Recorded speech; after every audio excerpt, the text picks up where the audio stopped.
হাদিস শরীফের মধ্যে এসেছে আপনার নবী আমার নবী সরকারে মদিনা তিনি বলে দিয়েছেন বন্ধু, হাদিস শরীফের মধ্যে আরো একটা ভয়ঙ্কর খবর আমি পেয়েছি বন্ধু, তথ্যটা আপনাদেরকে দিব, ভয় লাগানোর জন্য নয়, আপনারা যেন এই খবরগুলো শুনে সচেতন হতে পারেন, অ্যালার্ট হতে পারেন।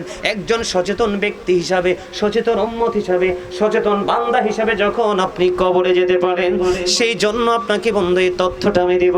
হাদিস শরীফের মধ্যে এসেছে আপনার নবী আমার নবী জানিয়ে দিয়েছেন এই খাবারটার নাম হলো আরেকটা, সেটার নাম হলো তিনাতুল খাবাল।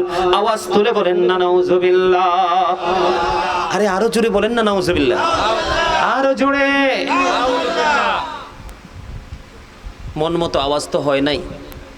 আমি একটু আগে বলছি না আল্লাহ আপনাকে আমাকে কেন পাঠিয়েছেন, ভুলে গেছে তো আপনার মুসল্লি?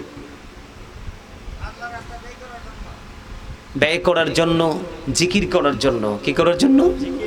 এই যে নাউজুবিল্লাহ বলতে বলছি, এই নাউজুবিল্লাহর মানি বুঝেন? যদি বুঝতেন তাহলে গলা ফাটিয়ে বলতেন। আওয়াজ তুলে বলেন না নাউজুবিল্লাহ। আরে আরো জোরে বলেন নাউজুবিল্লাহ।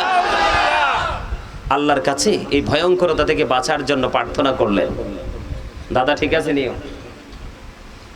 তিনাতুল খাবাল, একটা মানুষের গায়ে যদি বন্ধু ঘামের গন্ধ কয় আরেকজন যায় না কাছে, ঠিক কিনা? একজন মানুষের মুখে যখন কোনো দুর্গন্ধ আসে তার মুখোমুখি দাঁড়িয়ে কেউ কথা বলে না। বন্ধু বাড়ির আঙিনায় যদি কোনো ডাস্টবিন থাকে রে, এই ডাস্টবিনটাকে এটাকে আউট করার জন্য মানুষ মরিয়া থাকে, কারণ দুর্গন্ধ সইতে পারে না, ঠিক কিনা বলেন? ও বন্ধু পৃথিবীর দুর্গন্ধ সইতে পারো না, ভিন্ন পন্থা তুমি অবলম্বন করতে পারো। হাদিস শরীফ দ্বারা প্রমাণিত হয়ে গেছে বন্ধু। আমার নবী বলেছেন জাহান্নামী যারা, নেগেটিভ পথের অন্তর্ভুক্ত যারা, তাদের জন্য আরেকটা খাবার বরাদ্দ করা আছে। ওই খাবারটার নাম হলো বন্ধু তিনাতুল খাবাল। ইয়া রাসূলুল্লাহ, ইয়া হাবিবাল্লাহ, নবী গো, ও প্রাণের নবী গো, এই তিনাতুল খাবালটা কি গো নবী? এই তিনাতুল খাবালটা আমার নবী বলেছেন আরেকটা জাহান্নামের নিংড়ানো রক্ত পুজ অথবা ঘাম। জোরে জোরে নাউজুবিল্লাহ। পারবেন খেতে সেদিন জাহান্নামীদের খাবার? আর কোনোদিন শুনছেননি এই কথাগুলো? এই আলোচনা জীবনের কোনোদিন শুনছেন? শোনেন নাই? আজকে শোনেন বন্ধু, এই তিনাতুল খাবালটা একটা জাহান্নামীর নিংড়ানো রক্ত পুজ অথবা ঘাম, এটা আরেকটা জাহান্নামীকে খাইতে দেওয়া হবে। ওই যে বলেছি, ওই দিন বলতে পারবেন না আমি খাবো না, ওই দিন বলতে পারবেন না মনিব মরণ দিয়ে দাও মরে যাব, ওই দিন তো মরতেও পারবেন না। ওই দিন বলতে পারবেন না মালিক আমাকে বাঁচাও না, আমি বাঁচতে চাই, মালিক তো আগেই জানিয়ে দিয়েছে আর বাঁচতেও পারবা না। বলে মালিক তুমি তো মনিব, ও মনিব তুমি তো রহিম রহমান, তোমার এই নামের সিফতগুলো বড় মজাদার, আমাদেরকে এখান থেকে পালিয়ে যাওয়ার সুযোগ দাও। সেদিন কিন্তু পালাইবারও কোনো সুযোগ থাকবে না রে ডাবির গোড়ের ভাই আমার বাবারা, যুবক সেদিন কি করবা? এই পৃথিবীর বুকে বন্ধু বান্ধব আত্মীয় স্বজন শুভাকাঙ্ক্ষের অভাব নাই, কিন্তু কবরে যখন যাওয়ার সময় হবে রে, মনে রাখবা তোমাকে মাটি দিতে অনেক বন্ধু আসবে না, কারণ বলবে আমার অনেক বড় ব্যস্ততা আছে, ঠিক কিনা বলেন?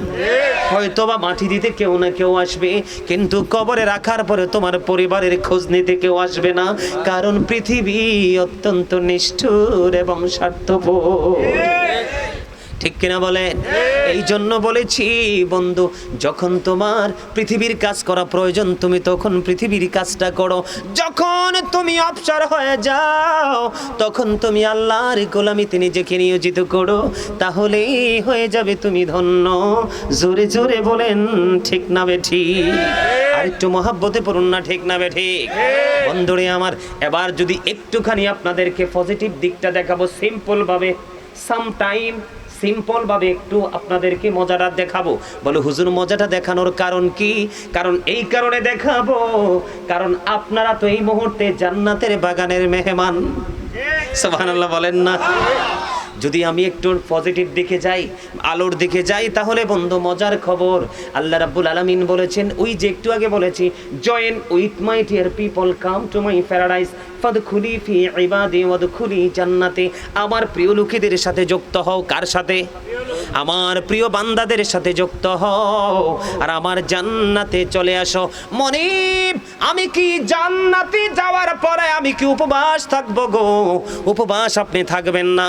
আল্লাহ রাব্বুল আলামিন বলেছেন, ইনদা রাব্বিহিম ইউরযাকুন, they receive food from Allah.